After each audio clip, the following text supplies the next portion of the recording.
तो नमस्कार मित्रों, उम्मीद है आप लोग अच्छे से होंगे।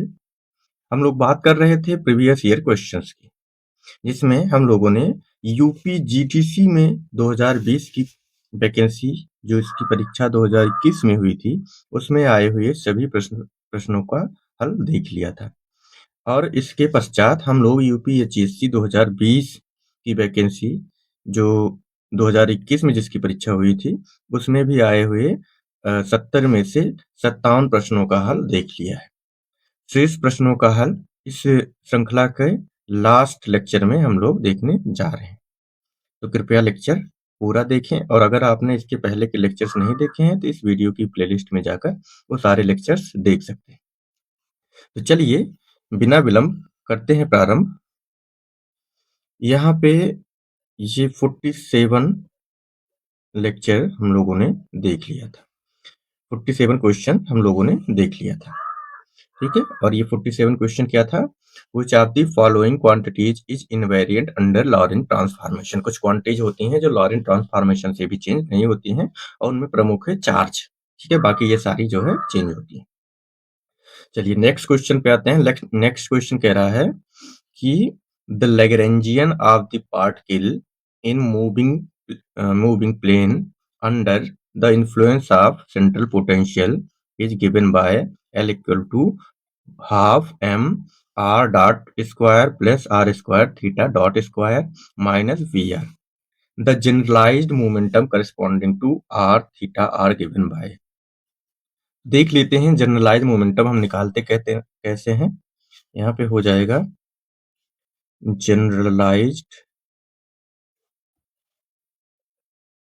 जनरलाइज्ड मोमेंटम, और ये क्या होता है?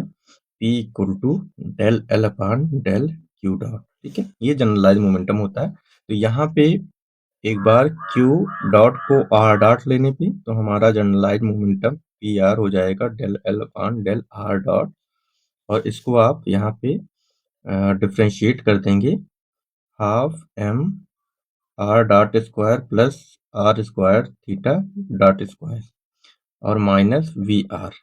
इसके रिस्पेक्ट में आप डिफ्रेंशिएट करेंगे तो PR की वैल्यू आएगी, यहाँ से 2 से 2 कट जाएगा, केवल R के साथ होगा, तो ये mr डॉट। तो ये एक जनरलाइज मोमेंटम हो गया। दूसरा, अगर हम Q डॉट की जगह थीटा डॉट रखें, दूसरा कोऑर्डिनेट लें, तो यहाँ पे P theta equal to del L upon del theta, और यहाँ पे यही चीज हो जाएगी m 2 से 2 कट जाएगा R स्क्वायर थीटा डॉट। तो हमारे ये दो जनरलाइज मोमेंटम आ गए, और ऑप्शन से हम देख सकते हैं कि हमारा जो ऑप्शन ए है वो बिल्कुल सही है। चलिए अगले प्रश्न पर आते हैं, और हमारा अगला प्रश्न है the eigen values of matrix A equal to 2 3 x y are 4 8, then what is the values of x and y respectively?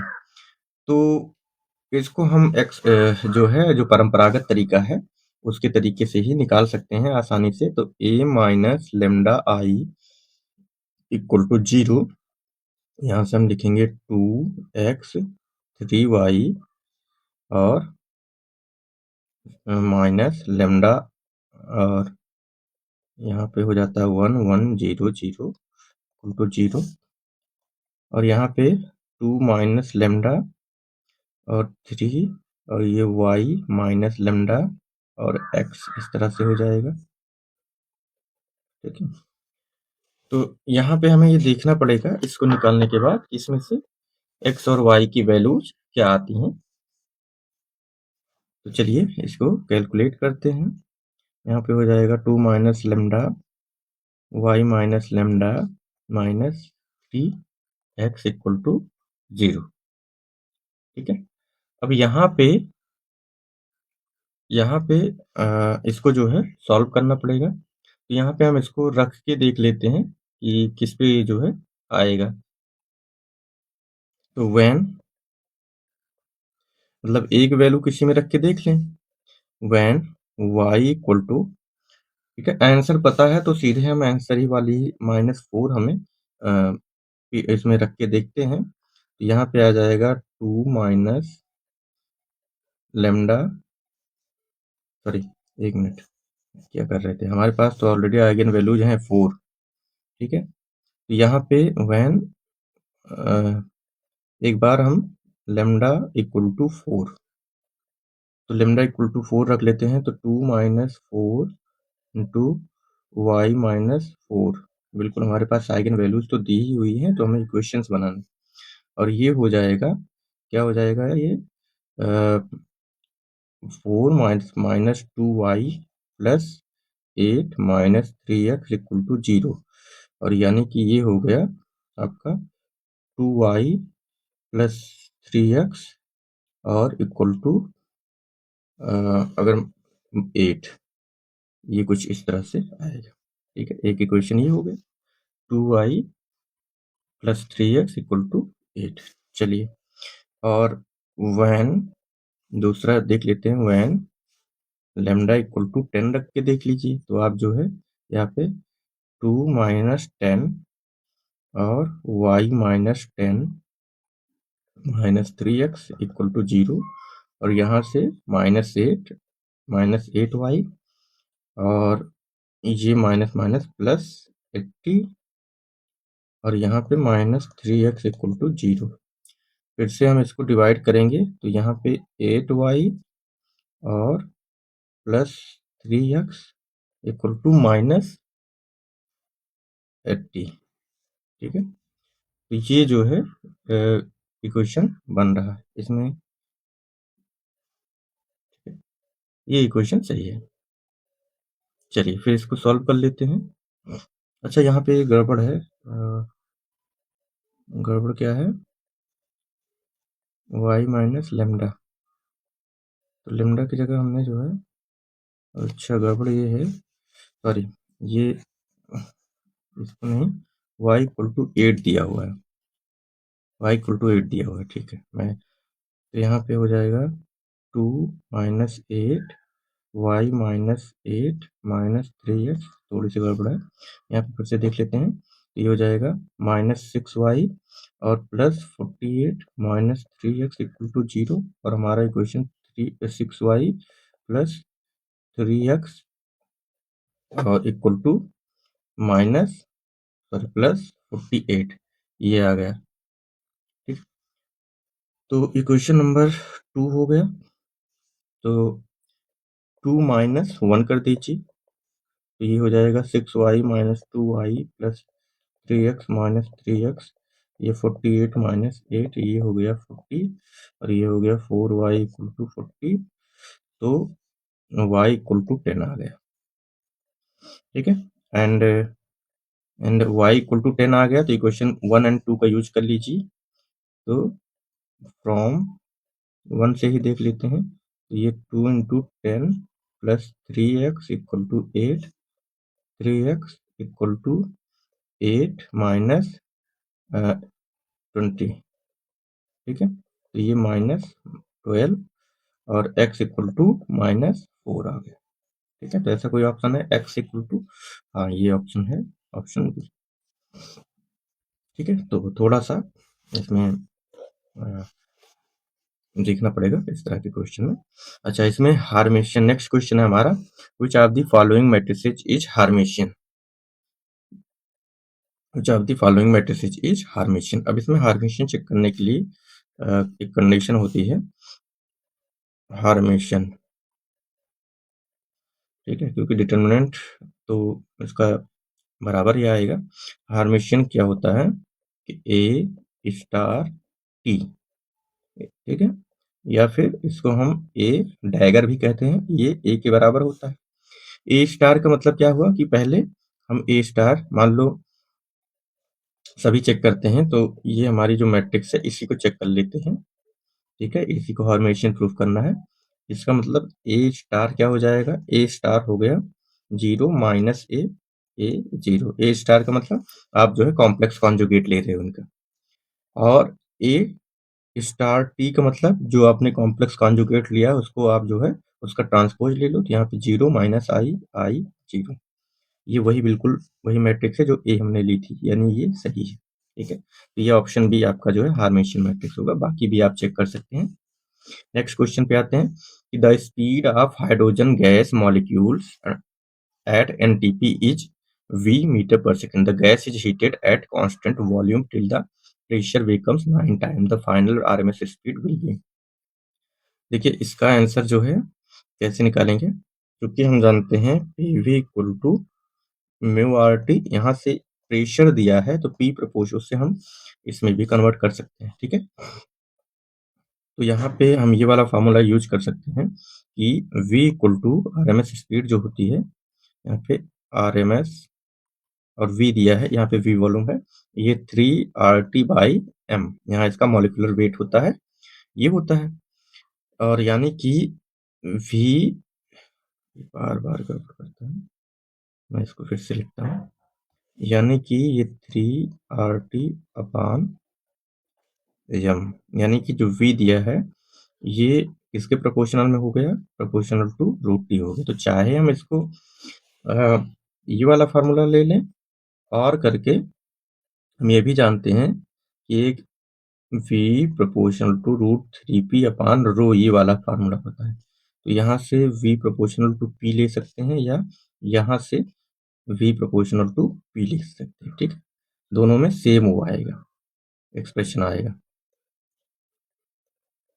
चलिए, तो यहाँ से हम देख लेते हैं। तो यहाँ पे V2/V1 और ये हो जाएगा √P2/P1। तो ये कह रहा है कि अगर इसका 9 टाइम्स हो जाता है P1 के, तो ये जो है √9 बचेगा, और यानी कि V2 equal to 3 times V1 या 3 टाइम्स V के बचेगा। तो यहाँ पे ये ऑप्शन भी ये सही हो जाएगा। इस तरह के क्वेश्चन अक्सर पूछे जाते हैं। और ये तो आ गया हमारा सुपर मास्टर क्वेश्चन। ठीक है, सुपर इम्पोर्टेंट, ये इसी चैप्टर में ये दूसरी बार पूछा गया है।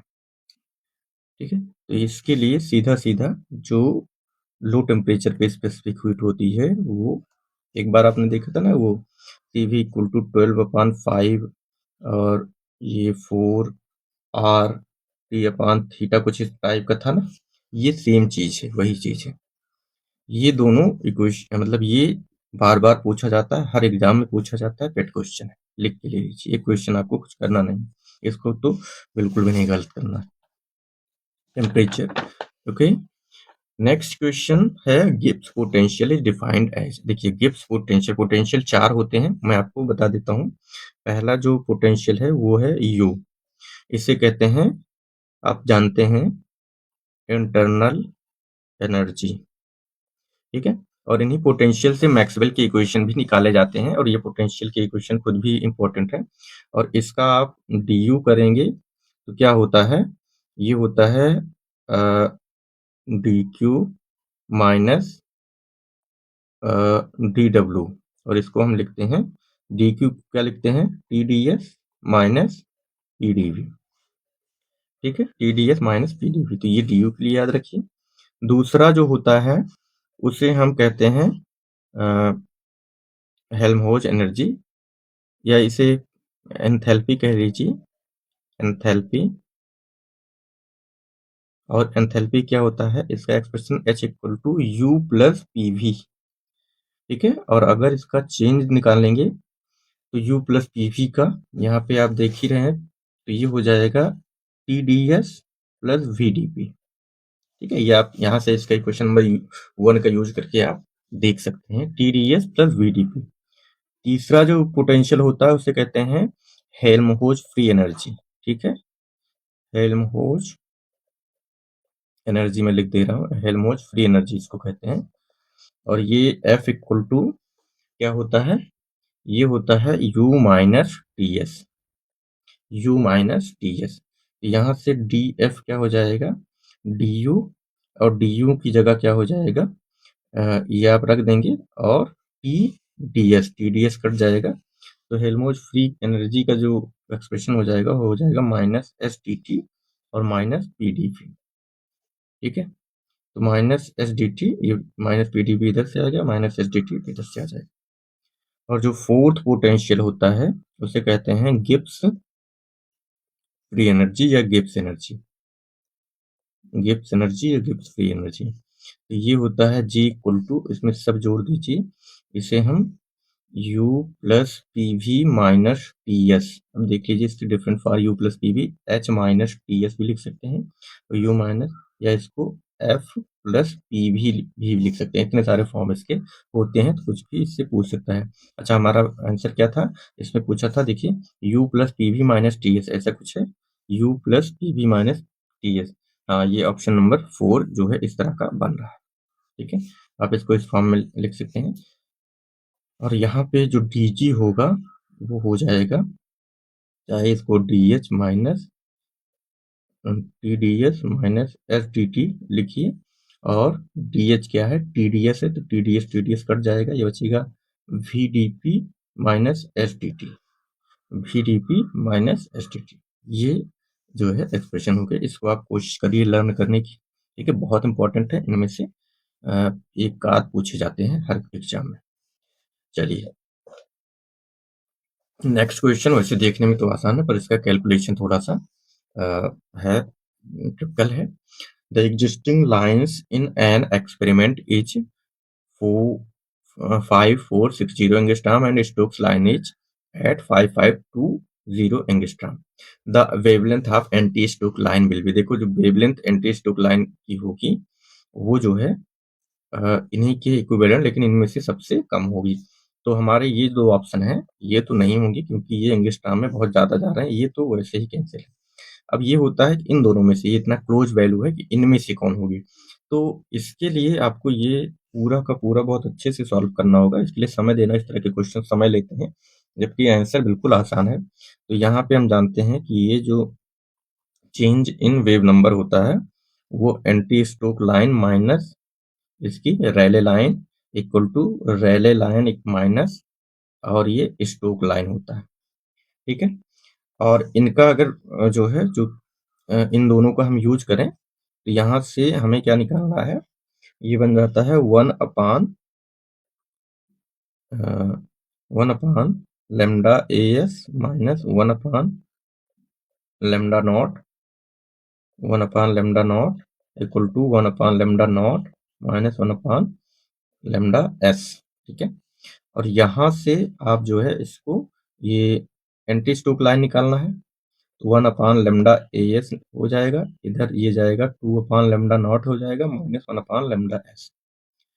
तो अब ये जो है आपको 2 अपान, और यहाँ पे एग्जिस्टिंग लाइन जो है वो 14 60 100 एंगस्ट्रॉम है, और माइनस ये 1 अपान 55 ये स्टोक लाइन है।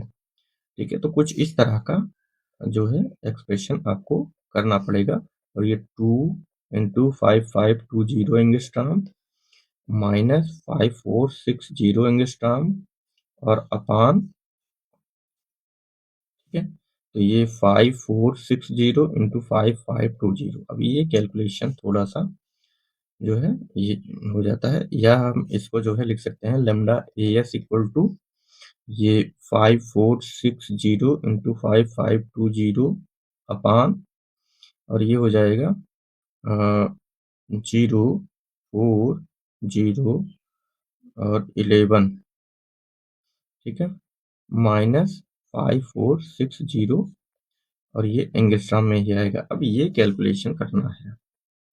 ठीक है, तो फिर से इसे 5460 5520 अपान, और ये कितना आएगा, इसको एक बार फिर से मल्टीप्लाई कर लीजिए, तो ये आएगा 4 10, और ये सही है। ठीक है, तो यहाँ से अगर हम जो है 11040 से 5460 अगर करें तो कितना आएगा, 5460, ये आ जाएगा 0, ये आ जाएगा ठीक है 8, और ये 5, और ये जो है 5 आ जाएगा, तो ये 5580 ये इतना आ रहा है। तो एंगस्ट्रॉम, अब ये आपको लेमडा ए एस ये इसको कैलकुलेट करना पड़ेगा। ठीक है, तो आई होप कि इसको जो है आप यहाँ तक तो कर ही लेंगे। इसका जो आंसर आता है वो आता है 5401 एंगस्ट्रॉम। ये एग्जैक्ट वैल्यू आपको कैलकुलेट करनी ही पड़ेगी, तभी आंसर मिलेगा। ठीक है, गेस नहीं कर सकते। और इस तरह के क्वेश्चन इसीलिए आपकी न्यूमेरिकल कैपेबिलिटी को चेक करने के लिए ही दिए जाते हैं। चलिए, काफी टाइम लग रहा है इन क्वेश्चन में, लेकिन कुछ क्वेश्चन होते हैं उनमें हमें टाइम देना पड़ता है। यहाँ पे जीमान इफेक्ट की बात हो रही है, तो जीमान इफेक्ट को कैलकुलेट, इसके कंपोनेंट कैलकुलेट करने का एक प्रॉपर फार्मूला होता है, लेकिन वो थोड़ा बड़ा होता है। यहाँ पे आप ये जान लीजिए कि when delta S equal to 0, ये 2 है ही, and delta J equal to integer. ठीक है, इंटीजर मतलब पूरा। तो यहाँ पे आप देख रहे हैं delta J equal to 5/2 minus 3/2, J1 minus J2, ये 1 आ गया। देन इसके लिए number of pi component, number of pi component का फॉर्मूला होता है 2J+1, और यहाँ पे J स्मॉल होता है। तो ये हो जाएगा, एक तो ये हो गया, कभी कभी पाई और ये कंपोनेंट भी पूछने को कहता है। तो ये हो जाएगा 4, और नंबर ऑफ एंड हाँ, number of total components, total components ये हो जाएगा 3 और 2J+1। ये फार्मूला याद रखिएगा, अगर इंटीजर हो, डेल्टा जे इंटीजर हो, तो 3 इंटू 2J+1 यानी 3 इंटू, और इसकी वैल्यू 4 हो, तो ये 12 आएगा। ठीक है, तो ये इस तरह से हम निकाल सकते हैं। बाकी डिटेल में फिर इसका फार्मूला हम कभी देखेंगे, अभी ये काफ़ी टाइम लेगा। तो इसका जो आंसर हो जाएगा, अच्छा इसका मैंने आंसर ही नहीं लिखा है, तो चलिए लिख लेते हैं। यहाँ पे ऑप्शंस हैं, ऑप्शंस हैं A4 B C D। ठीक है, तो ऑप्शंस हैं, मैं लिख देता हूँ 4 6 12 10।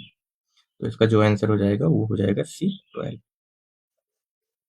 नेक्स्ट क्वेश्चन पे चलते हैं। ये कह रहा है in a PN junction diode barrier, इस तरह के टिपिकल क्वेश्चन होते हैं, इनमें आपको डीप कंसेप्ट में जाने की जरूरत होती है। इन जनरल हम लोग ध्यान नहीं देते हैं, लेकिन आप ये क्वेश्चन पूरा पढ़िए। ये क्वेश्चन कह रहा है कि in a PN junction diode barrier potential is of 0.7 volt at an ambient temperature of 25 degrees Celsius. What is the barrier potential of a silicon diode when the junction temperature is 100 degree Celsius? तो इस question को चलिए पहले समझते हैं कि क्या कह रहा है। ये कह रहा है कि टेम्परेचर बढ़ाने पे हम जानते हैं कि जो इनका जो सिलिकॉन होते हैं, सेमीकंडक्टर होते हैं, टेम्परेचर बढ़ाने पे इनका जो है जो पोटेंशियल, बैरियर पोटेंशियल होता है, वो घट जाता है। ठीक है, तो यहाँ पे एक फॉर्मूला जो इसमें दिया नहीं गया है, हमें पता होना चाहिए, कि इसलिए क्वेश्चन कठिन हो जाता है। फॉर सिलिकॉन 2-3 क्वेश्चन ऐसे देते हैं जो आउट ऑफ द ट्रैक होते हैं। ठीक है, अगर आपको उन्हें आता है तो फिर आप एडवांटेज में होंगे। तो बैरियर पोटेंशियल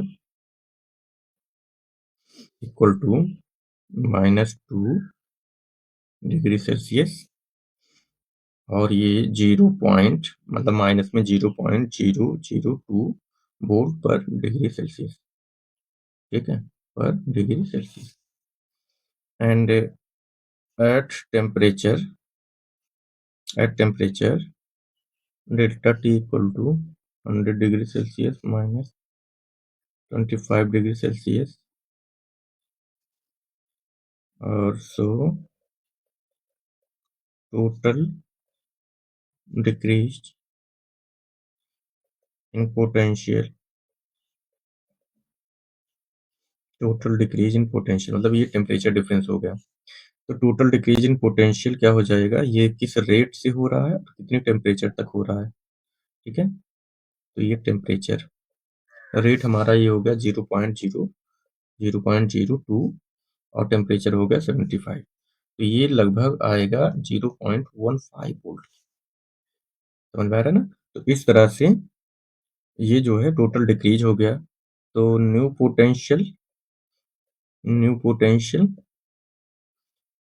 तो V new equal to V initial plus minus, क्योंकि कम हो रहा है तो ये चेंज हो जाएगा, तो 0.5 माइनस 0.55 वोल्ट 15 वोल्ट, और ये V न्यू आपका आ जाएगा 0.55 वोल्ट। ठीक है, तो आंसर आप गेस कर सकते हैं, मतलब चूंकि ये 0.15 वोल्ट बहुत कम हो जाए, ये ज़्यादा हो जाएगा, ये तो होता ही है। तो बैरियर पोटेंशियल कम होगा तभी कंडक्टिविटी बढ़ेगी, और इसलिए ये ऑप्शन सी इसमें आप गेस भी कर सकते हैं, लेकिन ये आसान नहीं होता। अगर ये फार्मूला आपको पता नहीं है तो ये मुश्किल हो जाता है। चलिए क्वेश्चन नंबर 67 पे आते हैं। इसमें ज़्यादा कुछ करना नहीं है। देखिए, आपका जो आंसर होता है लैपलास ट्रांसफॉर्म ऑफ साइन 80, वो होता है ए। ठीक है, तो ये मैं यहाँ पे लिख देता हूँ, ये साइन 80 है लैपलास ट्रांसफॉर्म, तो ये हो जाएगा ए अपान sine square plus A square, और लैपलास ट्रांसफॉर्म ऑफ कॉस 80 ये भी यहाँ पे दिया हुआ है, तो ये S upon S square plus A square होता है। ठीक है, चलिए नेक्स्ट क्वेश्चन पे चलते हैं। नेक्स्ट क्वेश्चन हमारा, a reactor is developing energy at the rate of 32 into 10 raised power 6 watt. If an energy of 200 MeV is released per fission, the number of atoms of uranium undergoes fission per second is। ये कह रहा है कि हमें जो है total जो energy चाहिए पावर, वो 32.6 यानी कि इतने वाट की है, यानी 32.10 पावर 6 जूल पर सेकंड की बात हो रही है। ठीक है, और पर फिजन क्या होता है, ठीक है, इतना एनर्जी चाहिए, तो पर फिजन एनर्जी इज रिलीज्ड, पर फिजन एनर्जी इज रिलीज्ड, तो ये कितना एनर्जी रिलीज हो रहा है, ये हो रहा है 200 MeV। ठीक है, तो number of fission per second